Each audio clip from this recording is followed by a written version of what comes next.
បងភ្លើងងាកដាច់ហើយខ្ញុំអត់មានថ្មទូរស័ព្ទហើយអ៊ីនធឺណិតក៏អត់មានទៀតឥឡូវធ្វើមកទៅហើយហើយអរ៉ៃអ្នកលក់ដុំ Wi-Fi អីហ្នឹងហើយបងប៉ុន្តែគាត់ថាឥឡូវយើងមានតែ Wi-Fi លើអ៊ីនធឺណិតទេបងឥឡូវគេចូលដុំ Wi-Fi ចល័ត 2 in 1ដុំ Wi-Fi បូកជាមួយ power bank ហ្មងមកលុយបែបបង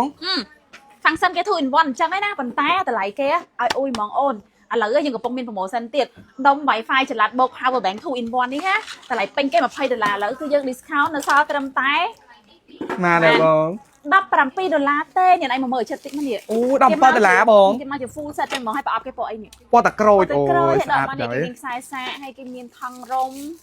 ណែមើលរូបរាងគេនេះប៉ុណ្្នឹងឯនេះស្រួលដាក់តាមខ្លួនហ្មងណា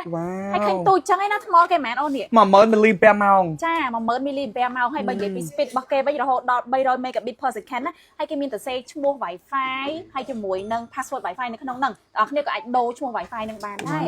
អញ្ចឹងបងអស់បារម្ភទេដាច់ភ្លើងអត់អ៊ីនធឺណិតអត់ថ្មទូរស័ព្ទអីមានតែនេះមួយគឺប្រើបានហ្មងប្រើបានទាំងនៅផ្ទះប្រើបានទាំងតាមឡាននិយាយទៅប្រើបាន10 device ហ្មងណាបងប្អូនវ៉ាវលុយហ្មងបងឥឡូវយើងមាន promotion ទៀតហើយចំណេញលុយណាដាក់ SIM តែមួយចូលក្នុងហ្នឹងមក SIM អីក៏បានខ្សែខាងក៏បាន smart ក៏បាន smartphone ក៏បានដាក់តែមួយចូលក្នុងហ្នឹងមកភ្ជាប់កម្រង$5បងប្អូនប្រើបានមកផ្ទះហើយបើក្នុងឡានវិញប្រើបានគ្រប់ភ្ញៀវហ្មងណានេះទៅដូចជាមានភ្ញៀវសួររកច្រើនណាបងមាន power bank ផងមាន Wi-Fi ផងហ្នឹងលុយទាំងថាឥឡូវគេមកជាមួយនឹង brand One Touch ទៀតអូននេះវ៉ាវណាមាន brand មានអីត្រឹមត្រូវហ្មងបងពណ៌សហើយជាមួយនឹងពណ៌ខ្មៅពណ៌សប្រអប់គេពណ៌លឿងហើយជាមួយនឹងពណ៌ខ្មៅប្រអប់គេពណ៌ទឹកក្រូចនេះហងស៊ុយបណ្ដោយហ្នឹង One Touch ហ្មងហើយគេមកពីពណ៌ហ្នឹងនេះ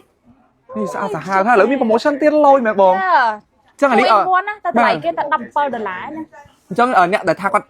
ទៅណាឆ្ងាយអីអស់បារម្ភរឿងថាអស់ថ្មទូរស័ព្ទហើយអត់អ៊ីនធឺណិតលេងព្រោះថា 2 in 1ហ្មងជាមួយនឹងដុំ Wi-Fi នេះណា